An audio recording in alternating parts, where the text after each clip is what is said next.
Alltså att vara en testkanin, det är ju att vården vet inte vad de håller på med. De har ingen vetenskap bakom detta.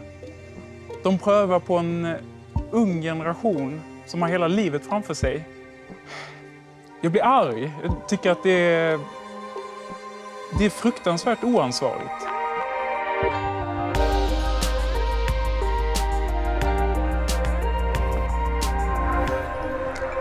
Det här är hårda ord och rösten av en person som önskar att vården inte hade gått henne till mötes. Att hon aldrig hade genomgått behandling inom svensk sjukvård. Hon kommer få leva med konsekvensen av det för resten av sitt liv. Det här handlar om flickor som är unga och som fått hjälp. Kanske för att vården ville väl och för att man trodde att man gjorde rätt. Att inte känna sig hemma i sin egen kropp innebär ett enormt lidande. Och många känner sig utsatta och diskriminerade. Kvällens reportage tar upp ett ämne som är känsligt och som hittills inte diskuterats öppet i Sverige.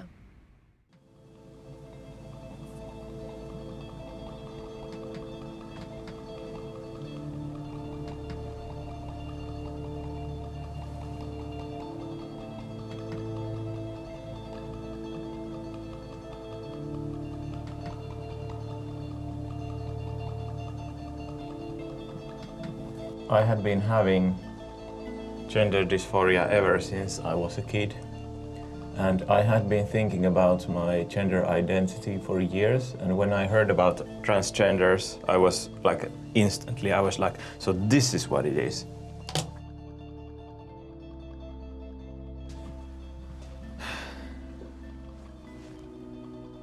I'm female. That is what I am.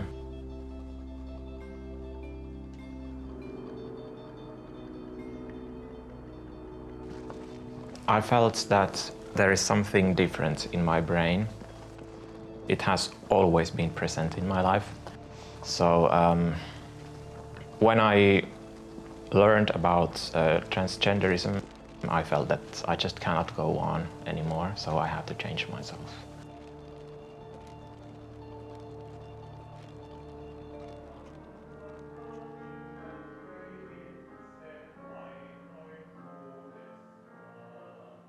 Tässä kerran pullakolle yksin kapusin ja sattumalta vanhan kaapin siellä aukaisin. Mä sitä pengoin mitä lienen oikein etsinyt, niin löysin vanhan olkihatun, siitä kerron nyt. It went on for a very long time. Like it took months. I don't know how many meetings. I started the hormones in, if I remember correctly, I started 2012 on May, and my first surgery was December 2012. And it was the breast thing. Kun iso-isän tarinaa mä hiljaa muistelin. Hyvä, nyt oli taas iso-isä. It felt good. I felt that this is the solution. Joo. Vaan valintaa se tuskin siinä aikaa vienyt ois. Kas syy on toinen hennonnut, ei millään mennä pois. Like now we are doing the thing that will fix me. Like when I do this, I will not feel bad anymore because this is the thing that I need to do. And when I started to see the changes, I felt that like yes, like now it's happening. Like now we are getting better.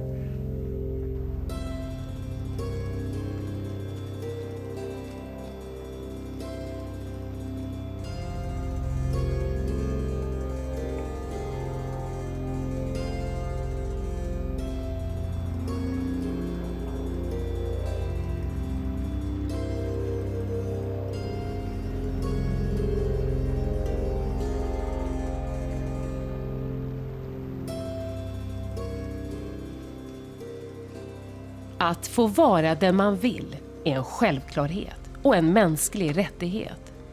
Det är något vi håller högt. Så högt att samhällets välvilja till och med kan göra skada. Sametti bor i Joensuu i östra Finland. Hon har bestämt sig att för första gången prata öppet om vad hon har varit med om. En berättelse hon delar med flera andra, inte minst i Sverige, men som få vågar prata om. Because I cannot hide anymore. Because, everybody can see what I am. I sound weird, I look weird, and whenever I go to a bathroom or stuff like that, if people hear my voice, they think that I'm a male, I'm a guy in a dress who is coming to a women's bathroom or a women's locker room, and there have been people who, I have been to a grocery store or a place like that, and then there's somebody next to me who is like, "Are you a man or a woman?" When they just hear my voice and they are like, "Oh my God, what are you?" Det handlar om könsdysfori. Det är lidande som uppstår av att inte känna sig hemma i sin egen kropp. Jag tror nog att det liksom är inne att vilja acceptera alla människor med de varianter och variationer som de har. Sverige har gått i bräschen för transpersoners rättigheter. Ända sedan 70-talet har det erbjudits medicinsk behandling och numera behöver man inte sterilisera sig för att få byta kön. Sveriges största könsmottagning är på Karolinska universitetssjukhuset. Där behandlas vuxna på mottagningen Anova, barn och unga hos KID-teamet, grundat år 2000. Per-Anders Rydelius är överläkare och professor i barn- och ungdomspsykiatri. Idag har vi sedan starten haft ungefär 650 ärenden. Och det har varit intressant, för i början var det kanske 5-10 per år. Men de sista åren har det varit en väldig ansamling av nya remisser. Nästan 200 per år. Så de sista åren har huvuddelen av de här 600 anmälts.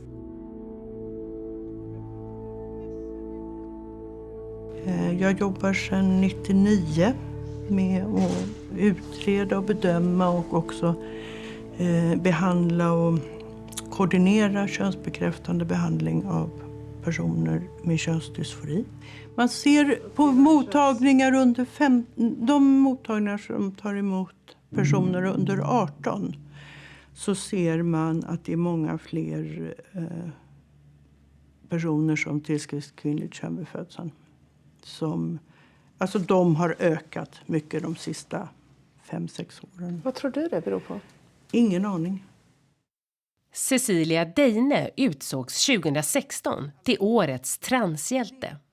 Hon är drivande i att utveckla vården för att hjälpa patienter som upplever sig som födda i fel kropp. En könsbekräftande behandling innebär att man får hjälp så att kroppen matchar mer med den könsidentitet man har.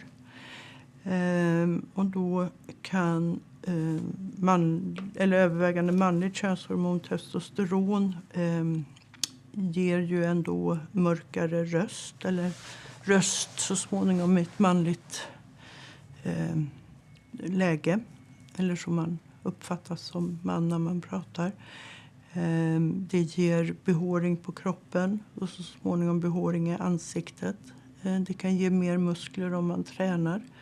Det ger en viss förstoring av klitoris och manlig fettfördelning.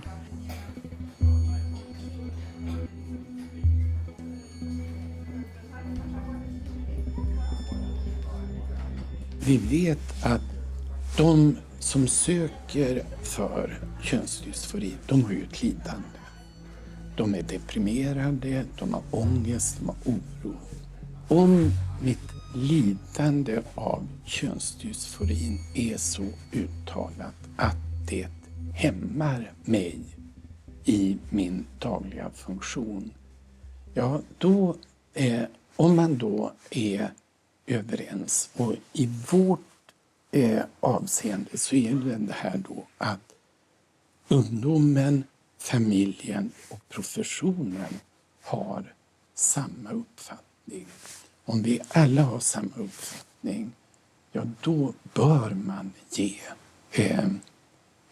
könsbekräftande behandling. Now we go to the university to return some stuff that I borrowed for our student union meeting. And after that, go to study in Science Park, because that is where the computer science faculty is. So, yeah.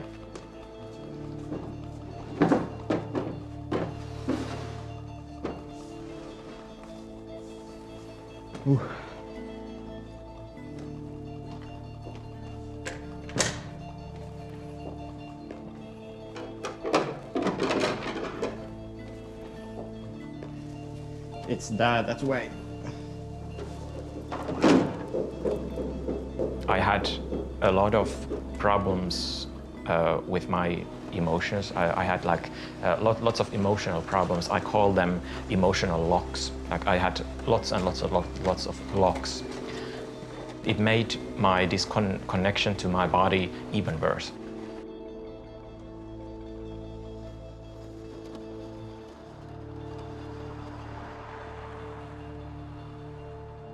When you first started the treatment, can you explain how it felt for you? Good.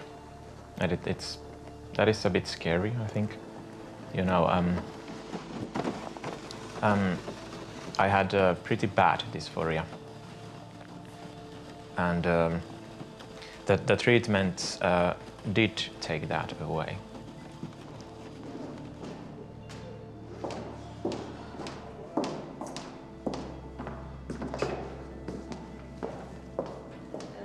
Könsdysfori är en psykiatrisk diagnos. Behandlingen internationellt vedertagen. Men det har hänt något de senaste åren. En ny och växande patientgrupp kommer till mottagningarna runt om i landet. Unga flickor som vill bli pojkar. Vården och transpersoner vittnar om hur behandlingen minskar deras lidande. Men tänk om det inte gäller alla. Om det finns någon som egentligen behöver annan slags hjälp. Det finns föräldrar som är oroliga för just det. Flera av dem vill inte framträda öppet då barnen är minderåriga. För oss kom det som en blixt från klar himmel.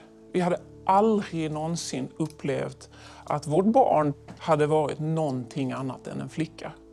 Inte på något vis. För oss kom det som en stor överraskning. Vår dotter har mått dåligt i många år. Saker har varit motiga för henne i skolan och med kompisar och kanske i familjen och på många sätt i livet. Och nu verkar det som att hon plötsligt själv har hittat en förklaring till varför det har varit så motigt. Och att det är en annan könsidentitet helt enkelt. Så kom hon och berättade för mig att hon var trans och att hon hade valt ett pojknamn till sig. Alltså det var så mycket aggressivitet kopplat till den här känslan. Så att jag liksom hade svårt att lita på att det var just det. Och dessutom så hade det aldrig funnits något tecken på det här tidigare. De vittnar alla om att det kommit plötsligt och oväntat i tonåringarnas liv. Och fenomenet har fått ett internationellt namn. Rapid Onset Gender Dysphoria, ROGD, alltså en hastigt uppkommen könsdysfori. Tidigare var det få personer med diagnosen könsdysfori i Sverige. Men så händer det plötsligt något. Antalet ökar år för år. Och 2017 fick över 3 500 personer vård för könsdysfori enligt Socialstyrelsens statistik. Och man ser hur antalet unga sticker ut. Fler flickor än pojkar kommer till transvården. Samma utveckling syns också i många andra länder. There has been a dramatic increase in the number of people who say that their gender does not match their biology. This is known as gender dysphoria. And the demand has never been higher. BBC London has learned that between 2016 and 2017, there were just over 2,000 referrals to the clinic. Den som tror sig lida av könsdysfori kan själv skriva en remiss på nätet. Det kan ta månader av väntan för att få komma till en könsmottagning. Utredning tar ofta runt ett halvår. När man får diagnos börjar behandling och hormoner kan skrivas ut. Hon har ju nu fått testosteron under nästan hela det här året, tror jag. I maj så, när hon kom hit, då var hon i målbrottet, så då hade de väl antagligen tagit testosteronet några månader. Den läkare vi träffade ställde en enda fråga och det var: är du säker? Och vår dotter, då 15 år, sa ja. Då skickar vi en remiss till KID och grattis vad moder du är. Inga uppföljningar, inga ytterligare frågor om hur har du kommit fram till det här, vad står det för, hur mår du i den här situationen, utan det var bara gratulationer. Ja, det svar vi fick var att vi säger inte nej till någon.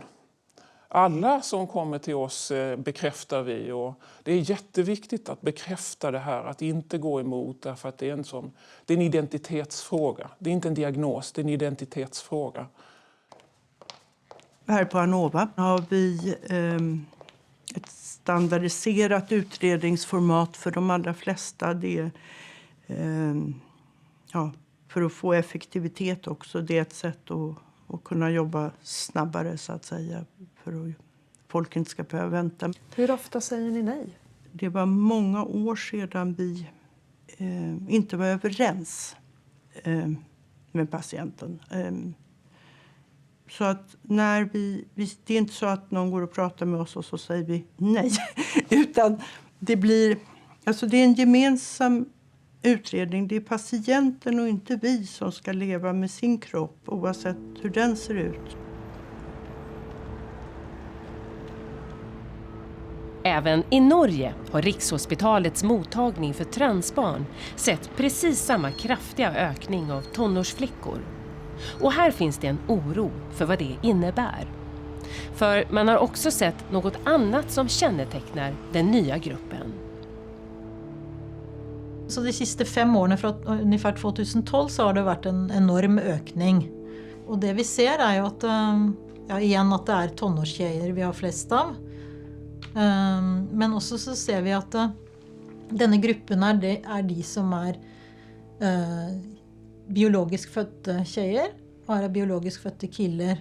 Och då ser man att i tonårsgruppen av de biologiskt födda tjejerna så är det över halvparten, upp mot 60%, som har komplex psykisk ohälsa. Alltså då har de enten med sig svåra traumer med PTSD, posttraumatiskt stresssyndrom, de har autism spekterlidelse, de har svärt allvarlig depression, psykotiska symptomer. Ann Wäre och hennes team behandlar just nu cirka 350 barn och ungdomar från hela Norge. Den norska motsvarigheten till Karolinskas KID-mottagning. Hon stack ut hakan och skapade en storm när hon i en debattartikel riktad till hälsoministern uttryckte sin oro för vem som ska ta ansvar för nationens skäggiga flickor. Ja, när man väl har kommit hit så är man på tranståget, som vi kan av och till säga, inte sant? För om du startar upp med testosteron så blir du patient för resten av livet ditt. Du måste komma till sjukhuset, du måste följa upp med blodpröver. Det är ju en väldigt allvarlig behandling. Och det samma med en mörkare röst, den är där och den blir där. Och då är det ju viktigt att samtala med dig och säga att hur vill det vara för dig om du om 2 år finner ut att detta inte var rätt allikevel. Du upplever ändå att du är en tjej eller en kvinna. Hur vill det vara för dig att leva då med en mörk stämma och hårväxt i ansiktet? Så försöker man då, med många av dessa tennorna är ju inte där att de klarar att reflektera runt detta. Hennes debattartikel ifrågasattes och hon anklagades för att vara transfobisk. Men hon fick också stöd från oväntat håll. Ja. Så hvis jeg skal lage kaffen jeg liker, så er det jo denne her.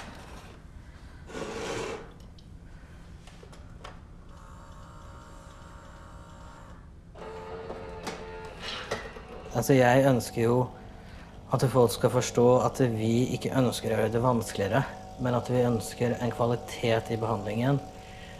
Og det er ikke det at vi ikke anerkjenner noen.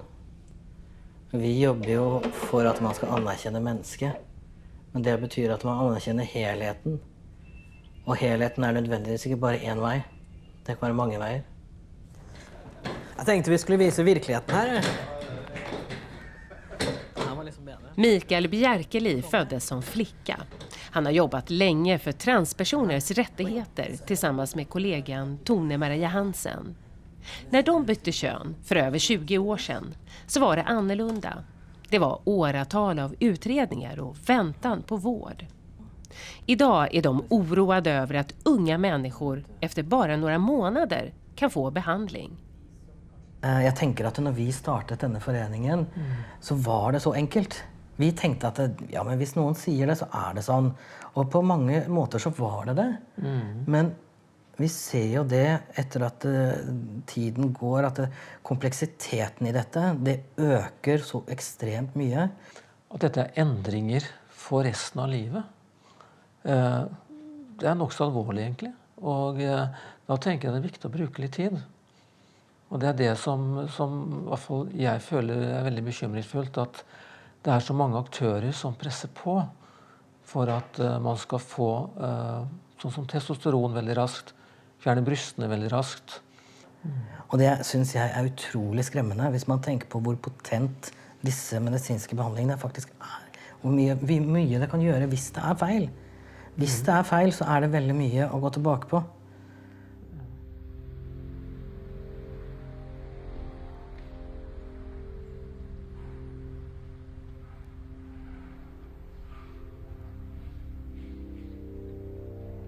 Vi tenker at det kan i denne gruppen, vi vet ikke, men det kan i denne gruppen være personer som vi tidligere ikke har sett, og som vi er usikre da på om har nytte rett og slett av behandlingen.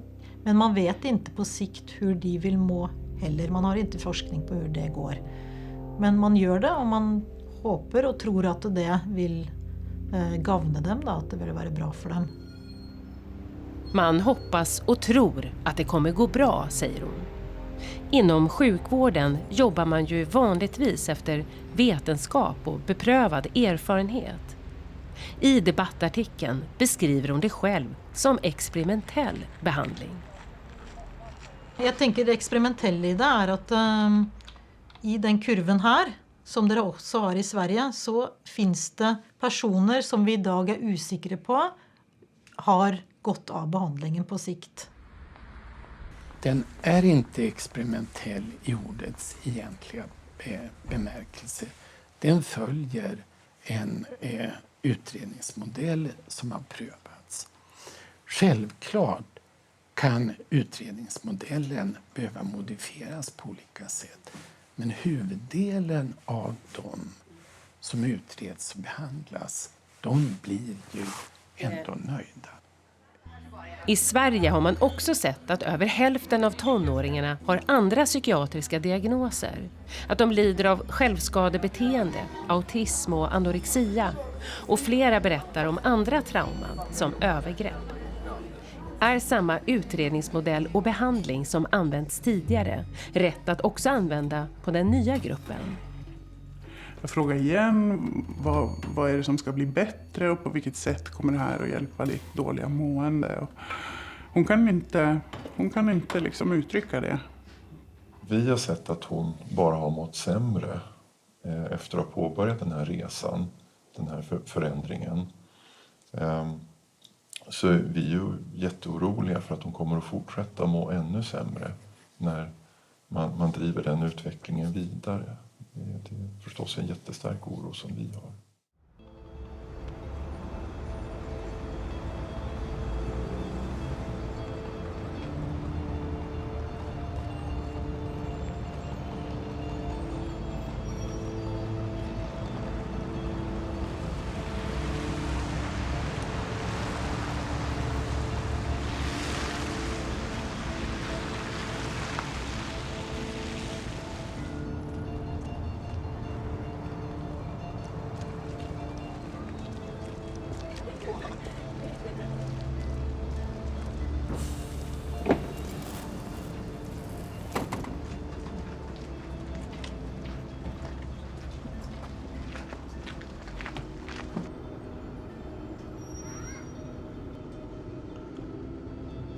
I felt good. I think that I looked better.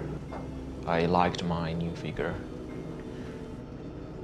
When I look at the old photos of myself before I started the treatment, I look a lot different from the face. Like, you know, when I had forgotten what I looked like, and then I looked at the photos and I was like, oh my God. And I actually have some photos I can show you. Yes.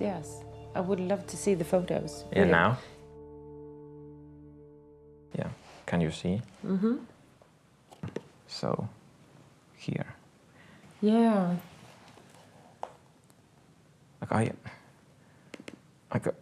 Why did I ever feel the way I felt? I don't understand.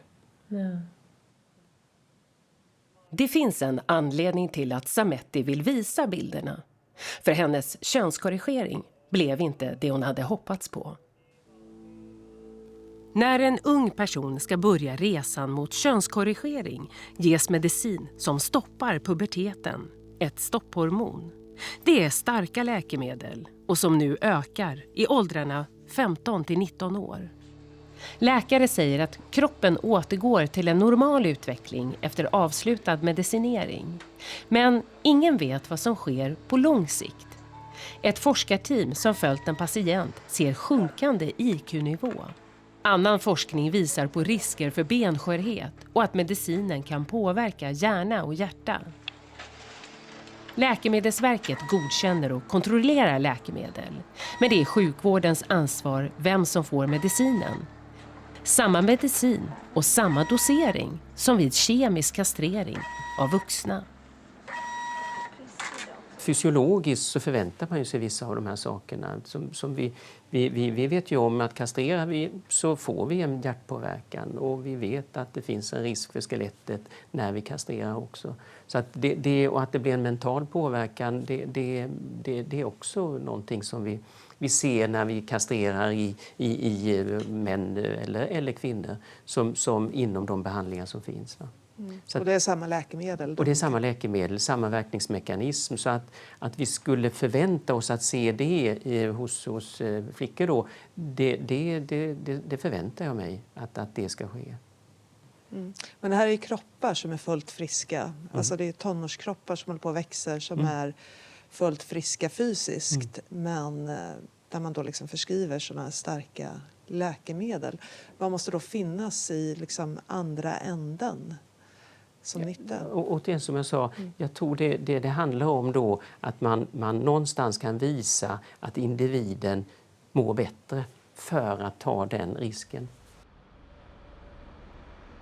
Frågan om behandling diskuteras just nu i Storbritannien. En intern rapport läckte från den nationella könsmottagningen för barn. Personal oroas över att diagnoser ställs lättvindigt och behandling sker för fort. Vi försöker få prata med någon ansvarig. How many kids come here like every year? How many new referrals would you have like? So 2017 to 18, the last year, so we do it that kind of April to April like financial year, there were 2,519 young people referred to this service. There's numbers on the website, again through email I can send you like the last 5 years details. And you can film from the other side of the road if you want to get the building. But yeah, if you could just be mindful because obviously this place also has people with lots of other mental health conditions. Vi får inte komma in, men bara några dagar senare hoppar en ledamot av klinikens styrelse av för att kunna berätta offentligt. Gender service in row over damning report. There we are, front page of the Observer. So, how was the reaction on this one? Yeah, well, no, I mean, we've just had a lot of, I've had a lot of positive reports, you know, and people saying, thank goodness you're speaking out, and this chap seems to be talking a lot of sense. My worry is we're letting kids down. We're rushing things through under pressure in order to make everybody feel, right, we've solved the problem. When in effect, we haven't solved the problem. We've just fitted in with a quick fix. It's not that I'm saying people should never transition. That's not the point. is just slow things down and think things through with them over time and in depth. We're saying there's no long-term research studies. We don't really know about the effects, the long-term effects of the hormone blockers. What's going on? We just don't know, but we're acting as if we do. Tavistock skriver till oss att de jobbar efter nationella riktlinjer och att barnens hälsa är deras högsta prioritet. I Sverige är Olle Söder en av dem som behandlat flest barn med könsdysfori. Det får ju vägas mot att de här patienterna de har ett stort lidande om de inte får behandling. Så man måste ju väga de här sakerna mot varandra. Det är klart att jag vet vad som händer om vi tittar på hormoneffekter. Men om vi på lång sikt ser hur det går för de här patienterna, det har vi inte kunnat göra någon uppföljning av. Eftersom det här är en så pass ny grupp. Är det ändå liksom rimligt att man behandlar i den här utsträckningen som man gör idag? Ja, man kan ju säga så här att de här personerna, återigen, de har ett stort lidande. De söker ju själva hjälp. Men Marcus Evans, som är en erfaren psykoanalytiker, tycker inte att man bara ska bekräfta en tonåring som söker hjälp för könsdysfori. I wouldn't get myself into an argument. I'd say, okay, that's what you believe. And I understand that's very important that I understand how you want to be seen. But my job is to try and understand who you are, you see, and what drives this sort of perception. You know, so I don't want to get into an argument. I'm trying to empathise with the individual and the way they want to be seen. But I've got my own mind, and my own mind is thinking about them as a person.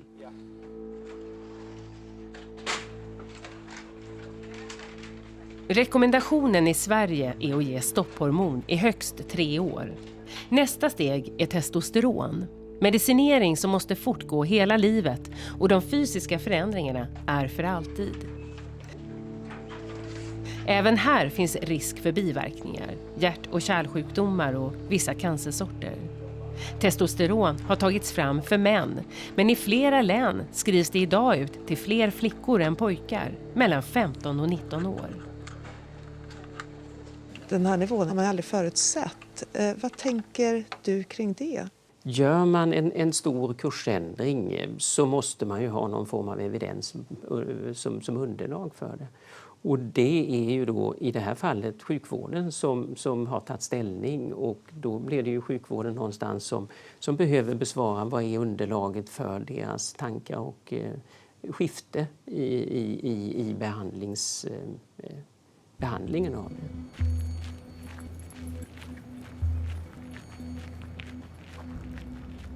Och i och med att jag fick den här initiala känslan av att det här är inte riktigt bra, så började jag ju läsa på.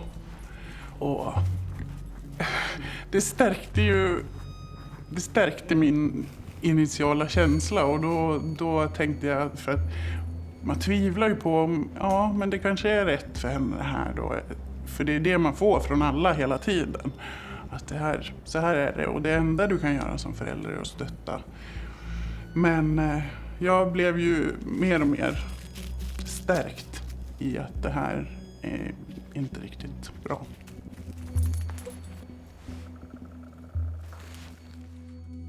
Vi upplever inte att vården erbjuder någonting annat än ett erbjudande om hormonbehandling och planering för kirurgi.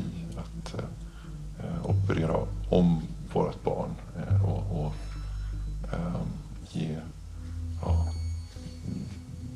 hjälpa vårt barn att byta kön.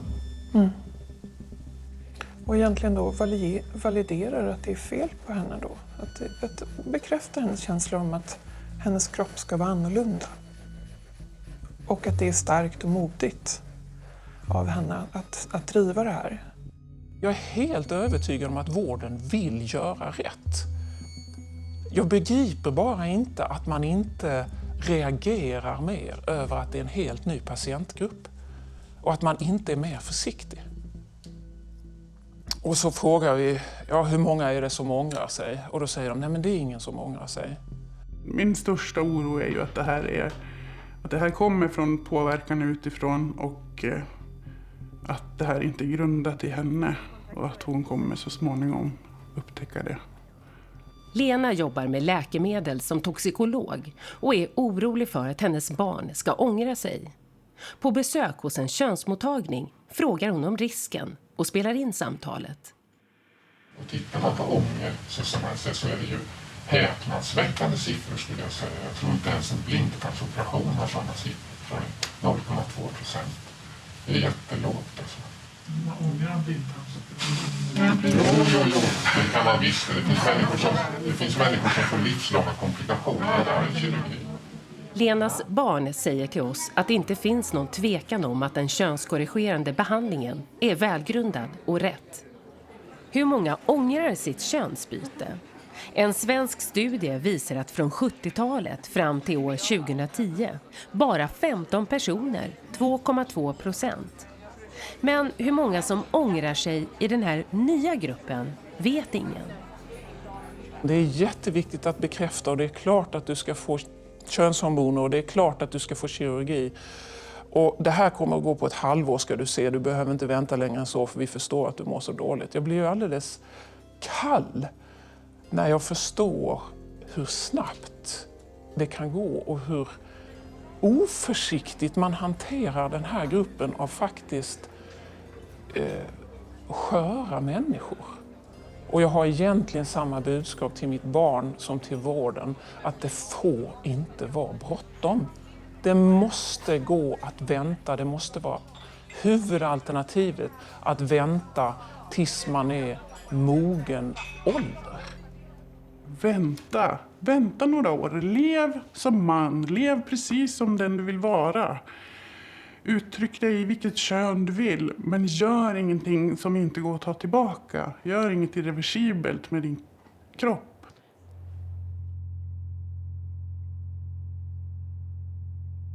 Det jag fick veta av vården var att det är i princip ingen som ångrar sig.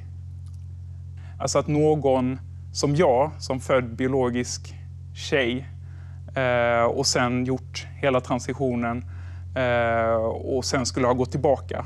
Det hade jag aldrig hört om. Ånger, eller detransition som det kallas, är känsligt att prata om i transvärlden. Vi har haft kontakt med Mika i över ett halvår. Hon har hela tiden tvekat om hon vågar berätta. Jag är rädd för att visa mitt ansikte för att detransition är ett så fruktansvärt känsligt ämne. Och för att det här är en verklighet som vi inte vill ska vara eller finnas.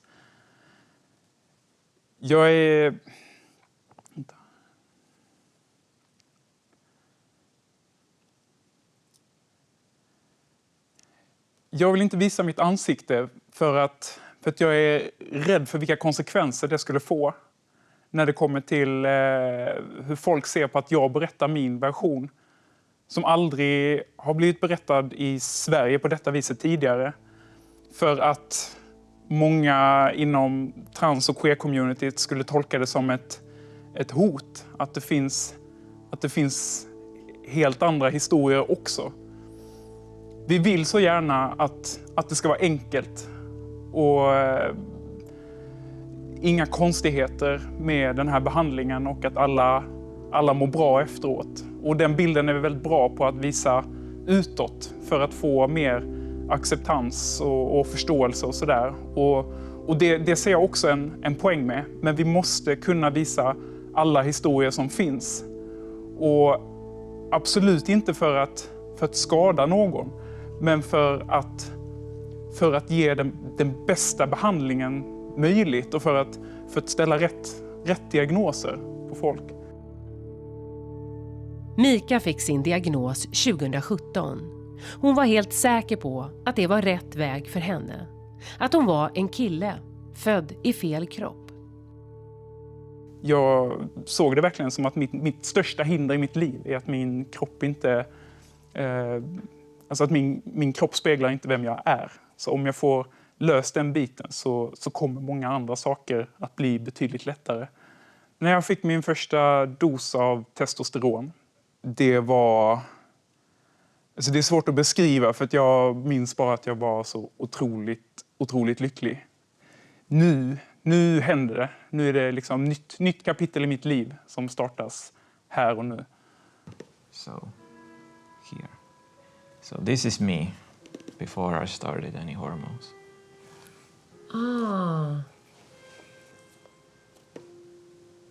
That you look different from... Yeah, from the face. I always thought that I'm very ugly.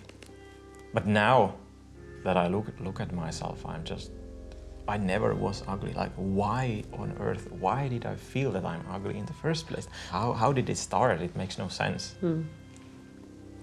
Yeah, do you want to see more?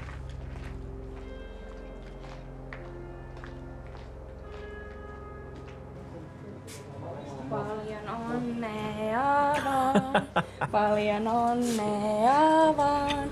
Nyt on liikaa. Onnea sulle, paljon onnea vaan. Kiitos. Nyt on liikaa. I had pretty bad dysphoria, and the treatment did take that away, but it didn't solve the problems in the long run. I think the first 2 years were very good. I really like the strawberries. Både Sametti och Mika föddes som flickor. De berättar att de led av allvarlig könsdysfori, gick igenom stora könskorrigerande behandlingar. Ändå mådde de inte bra. Sametti behandlades med mediciner och kirurgi i flera år innan hon började tvivla. And then I also found the detransitioners from the internet. And I was like, oh my God, that people like this actually exist. Plötsligt så hittar jag en video på en detransitionerad kvinna. Alltså en tjej som har fått diagnos och påbörjat behandling när hon var 16. Och sen när hon var 22 så hade hon kommit fram till att det här funkar inte. Och hon hade alltså gjort en video om detta på YouTube. Och då hade jag kanske gått i ett halvår och tvivlat på vad det var jag höll på med.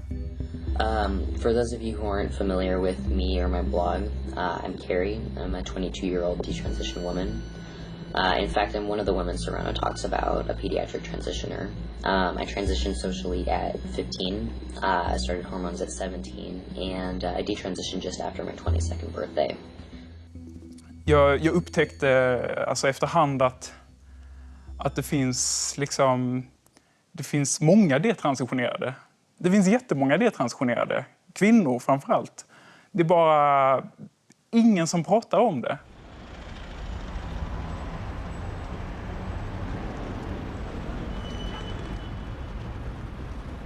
Well, today we've come for my lawyers to argue that we should be allowed a judicial review of my case. That is, of Bath Spa University's decision to prevent my research into people who detransition gender. The university said, oh, no, you can't do the research because the university might be criticised and that would be unacceptable, and they said it is better not to offend people. Brittiska psykoterapeuten James Caspian har i många år arbetat med transpersoner på sin klinik, men fick nej när han ville skriva en masteruppsats om de som ångrar sig. En fråga han nu driver rättsligt. Han menar att det till och med är tabu att prata om att det finns ångrare. I think that it's not just considered to be a politically incorrect research topic, it's considered to be a politically incorrect topic to discuss. But it isn't that simple because we have to listen to what people are saying. Until I got into this, I didn't really have an opinion about people who regretted. We thought they were very small in number. No one ever really talked about them. But I started to hear that there were more and more of them. And what they were saying to me was that many of them felt damaged and traumatized.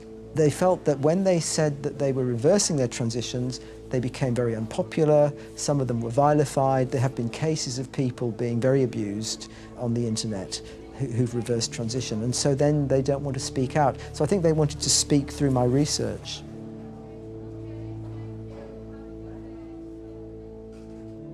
Det är så fruktansvärt tabu, och det är jag tror att man ser på det som ett så läskigt hot mot liksom det klassiska transnarrativet. Och jag vill verkligen få fram liksom allvaret i att vara detransitionerad. Och, att leva detransitionerad är ingenting du vill. Det är ingen rolig verklighet. Mika har fått kontakt med 10-tal andra svenska ångrare bara det senaste året. Risken för att unga människor felaktigt får en diagnos och en oåterkallelig behandling har knappt diskuterats i Sverige. Men Lundströmmottagningen i Västra Götaland märkte för ett par år sedan att patienter kom tillbaka. Idag har man traumabehandling för de som ångrar könsbytet. Den gruppen av patienter som ångrar sig, de står inte på barrikaderna, det kan vi nog säga. De har ett lidande och de är inte stolta över det här. Utan det är kris. Det är kris på högsta nivå. Så de gör ju inget väsen av frågan, utan riktar nog väldigt mycket av skulden till sig själva. Att man har hamnat där man har hamnat, och riktar inte skulden till vården.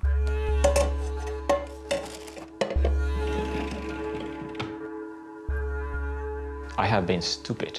I have been extremely stupid in so many ways.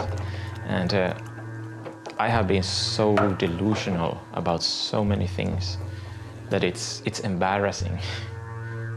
It's shameful.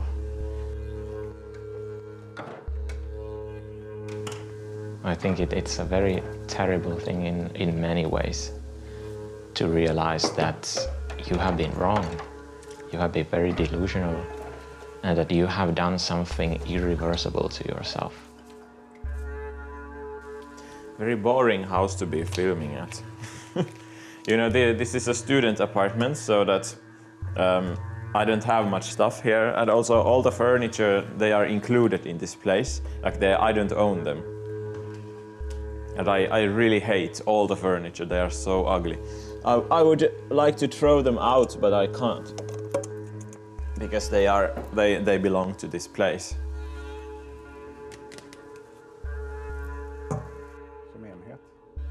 Lundströmmottagningen såg ju att patienter kom tillbaka.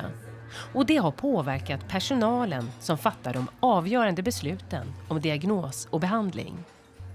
Det är väldigt mycket man inte vet.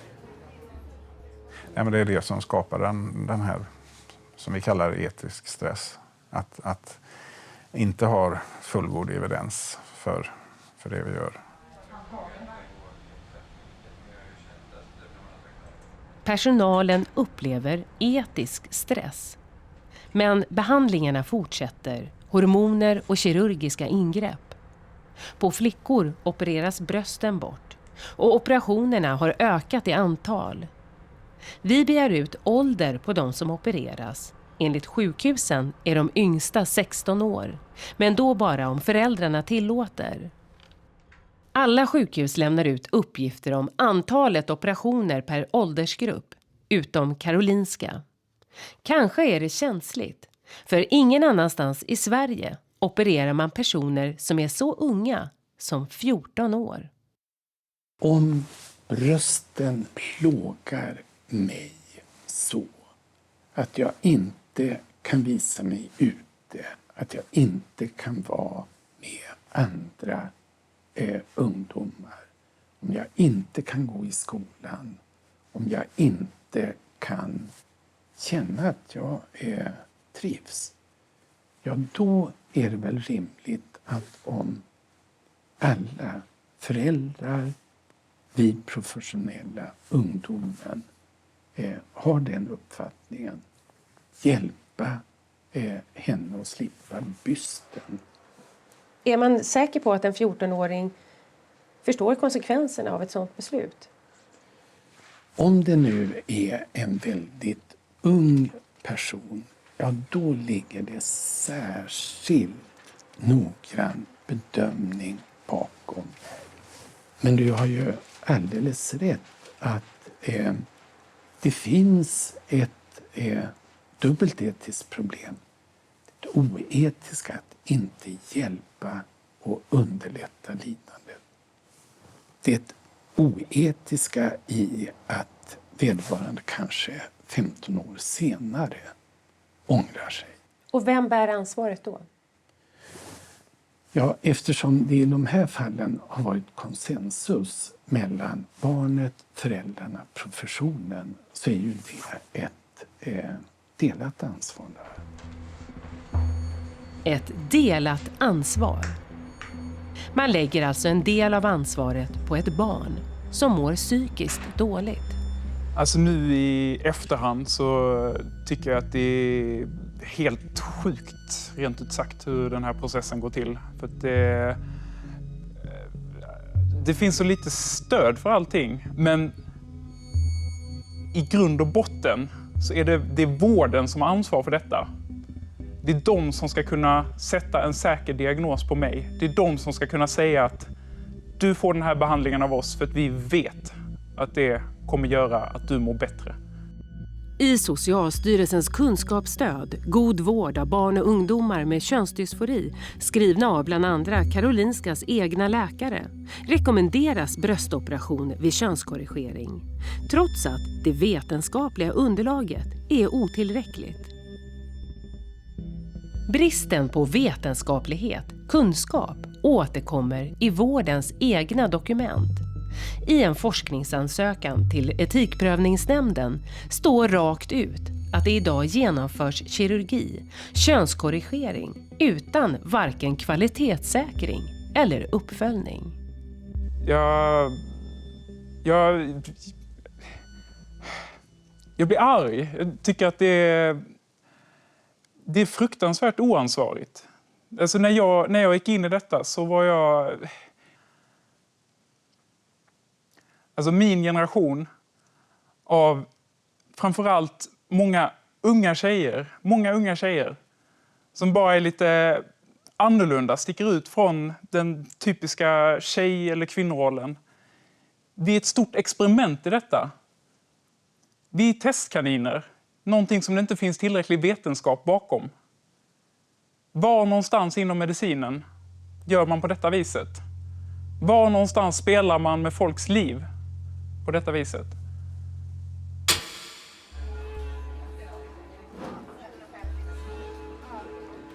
Man kan inte byta hjärna på någon. Det sitter ju i hjärnan när man har en uppfattning som inte stämmer med kroppen. Försöker man ändra kroppen, det är ingen optimal behandling. Det här bygger ju på att de här individerna driver det så hårt och tycker det här är otroligt. Det är deras viktigaste sak i livet att få det här gjort. Då är frågan, ska vi inte hjälpa de här patienterna?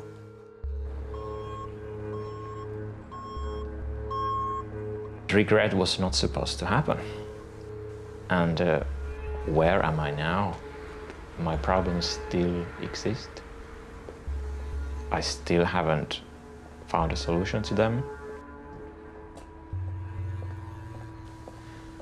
Nothing can be done about my body anymore because the surgeries and everything, they are irreversible. My voice is always going to sound like this. I will not get my breasts back. I will not get my, the stuff back. Nothing can be done. Sametti är på väg till läkaren. Hon behöver hjälp att ändra sin juridiska identitet till kvinna igen. Det är samma klinik där hon en gång fick diagnosen.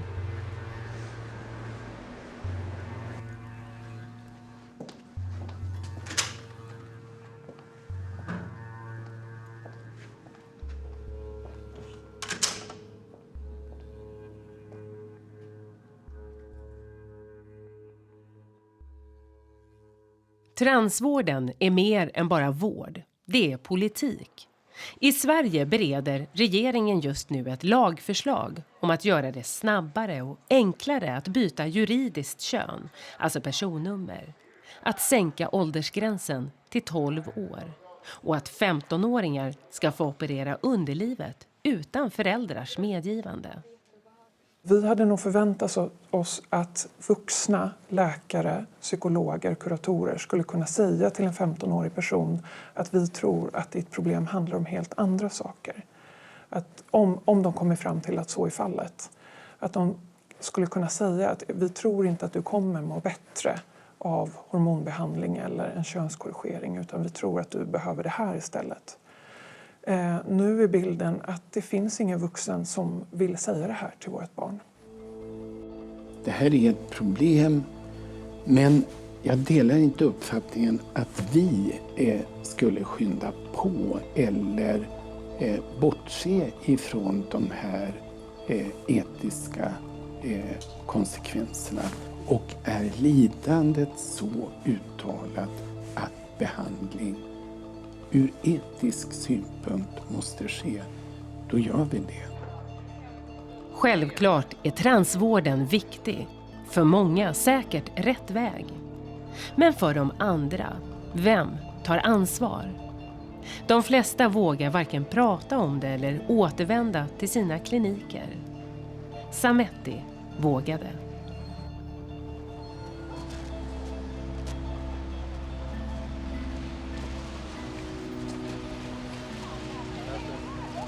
Do I stop here? I think that they have been very, very, very professional with me. So, yeah. I'm happy, actually, yeah. I'm feeling good now. And also, they admitted that they have made a mistake. So I think that is a very big thing. That is a start.